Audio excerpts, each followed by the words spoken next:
अब देखो इस वीडियो से हम शुरू करने वाली है class 9th math chapter 4 quadratic equations की एक्सरसाइज 4.1। बट इसे शुरू करने से पहले मैं आपको बताऊंगा कुछ बेसिक चीजें जो कि आपको इसकी एक्सरसाइज या फिर कोई भी क्वेश्चन करने से पहले पता होनी चाहिए, जिसके बाद आप आराम से क्वेश्चन को सॉल्व कर सकते हैं। अब देखो यहाँ पर कुछ बेसिक बात जाननी है, जो कि ये है कि first of all quadratic equation जो है, ये चैप्टर जो है आपका कुछ हद तक चैप्टर 2 के जैसा और चैप्टर 3 के जैसा लग सकता है। अगर बात करें चैप्टर 2 की, तो वहाँ पे हमने पढ़ा था क्वाड्रेटिक पॉलिनोमियल। तो वही चीज़ यहाँ पर भी दी गई है क्वाड्रेटिक इक्वेशन की फॉर्म में। क्या है? X square plus B X plus C, यानी कि आपकी जो भी इक्वेशन है वो हमेशा इस फॉर्म में रहेगी, तभी उसे बोला जाएगा क्वाड्रेटिक इक्वेशन। बट एक बात ध्यान रखना कि यहाँ पर आपका ए जो है वो जीरो के बराबर नहीं होना चाहिए, क्योंकि अगर ऐसा होता है तो वो इक्वेशन क्वाड्रेटिक नहीं रह जाएगी। कैसे? एक बार ए की जगह जीरो पुट करके देखो। तो zero X square plus B X plus C. अब देखो यहाँ पे होगा क्या, जीरो इंटू समथिंग जीरो होता है, तो क्या बचा? बी एक्स प्लस सी। अरे यार क्यों आता है तू, बता नहीं बार बार, हट जा। तो B X plus C equal to क्या आ गया? जीरो। अब देखो यहाँ पर अगर देखा जाए तो इधर लीनियर टर्म बच रही है, जो अपनी पावर टू वाली टर्म है वो पूरी की पूरी हट गई है। तो ये किस बात की क्वाड्रेटिक इक्वेशन रह गई? समझे? जब अपना एक्स स्क्वायर वाला टर्म ही नहीं है, तो ये किस बात की क्वाड्रेटिक इक्वेशन है? ये तो लीनियर बन गई ना। तो इसीलिए अपना ए जो होता है वो जीरो के बराबर नहीं होना चाहिए। हालांकि बी और सी जीरो हो सकते हैं। For example x square plus to, इसमें बी का टर्म गायब है ये quadratic polynomial, sorry quadratic equation. Similarly x square plus two x, ये भी अपना क्वाड्रेटिक इक्वेशन है, प्लस कर लेंगे जीरो, खत्म कहानी। उम्मीद करता हूँ कि आपको ये चीज क्लियर हो चुकी होगी। अगर नहीं हुई है तो आपको वीडियो को दोबारा देखना चाहिए। अब देखो इसके बाद एक और चीज आपको जाननी है, कुछ बस थ्योरी है। देखो क्या है कि हमने चैप्टर 3 में इससे पहले कुछ वर्ड प्रॉब्लम पढ़ रखी हैं, जहाँ पे हमने दो वेरिएबल लेट किए थे, एक्स और वाई, कुछ भी निकालने के लिए। इस चैप्टर में भी वही सेम चीज़ करनी है, बट आपको काम इस बार एक ही वेरिएबल से चलाना है, आपको 2-2 वेरिएबल यूज़ नहीं करने हैं, सिंपल सी बात है। यानी कि आपको जो भी वर्ड प्रॉब्लम दी गई होगी, आपको उसे सिंपल से सिर्फ़ एक्स वेरिएबल लेट करके ही सॉल्व करना है, या फिर वाई वेरिएबल। मतलब एक ही वेरिएबल लेट करना है, चाहे एक्स लेट करो या फिर वाई। ये इसका बेसिक सा रूल है।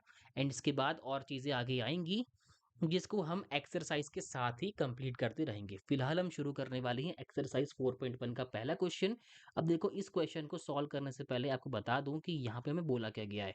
सिंपली बोला है कि जो जो क्वाड्रेटिक इक्वेशन है उन्हें चेक करो। देखो क्वेश्चन में हमें सिंपली बोल दिया गया है कि ये बहुत सारी इक्वेशन दी गई हैं, इनमें से क्वाड्रेटिक वाली कौन सी है आपको बताना है। मैंने पहले कहा है कि जो भी क्वाड्रेटिक इक्वेशन होगी उसकी हमेशा फॉर्म क्या रहेगी? A X square plus B X plus C की। सिंपल। अब देखो इस फॉर्म को चेक करने के लिए चलो फर्स्ट क्वेश्चन का फर्स्ट पार्ट करते हैं, जिसमें कि हमें साफ साफ बोला गया है कि भैया एक्स प्लस वन का होल स्क्वायर है और to into x minus three है। देखो अच्छे से लिखना, एक्स प्लस वन का होल स्क्वायर। अगर आपको ये क्लियर हो गया, फिर आपको आगे का देखने की जरूरत नहीं पड़ने वाली है। ठीक है? Two X minus three, X plus one का होल स्क्वायर आई थिंक लिखा है two X minus three, perfect. अब देखो सॉल्व कैसे करना है, बहुत सिंपल है। जिस तरीके से आप सिंप्लीफाई करते आ रहे हो बिल्कुल वैसे ही करना है। एक्स प्लस वन का होल स्क्वायर क्या होता है? यहाँ तो ए प्लस बी का होल स्क्वायर लग रहा है। A square plus B square plus two A B, जिनको पढ़ के लोगों का भला नहीं होता है, ठीक है, सुना होगा आपने। देखो क्या होगा, एक्स स्क्वायर प्लस वन का square one plus two into X equal to कितना आ गया? Two X minus six. जो लोग कहते हैं ना कि ए प्लस बी का होल स्क्वायर करके मेरा क्या फायदा हुआ, उनसे बोलना जरा मुझे 102 का होल स्क्वायर बता बता के दिखाओ।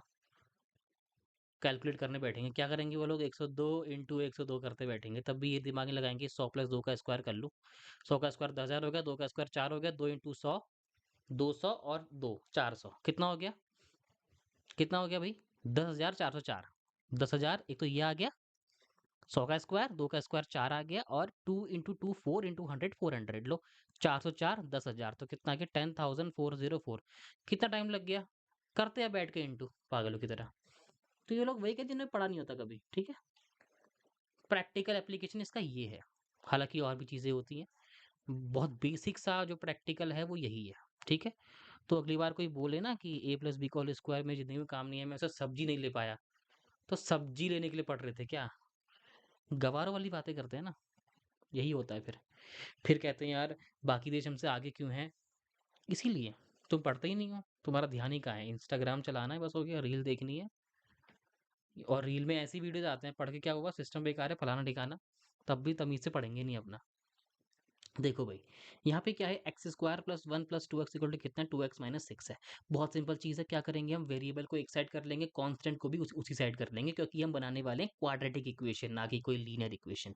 तो एक्स स्क्वायर प्लस, अब देखो, यहाँ प्लस का टू एक्स है, यहाँ प्लस का टू एक्स है, मैंने आपको हजार बार बता रखा है, जब भी इक्वल टू का उस साइड दो सेम नंबर हो और सेम साइन पे हो तो काट दो, ताकि आप अपना कैलकुलेशन इजी कर सको।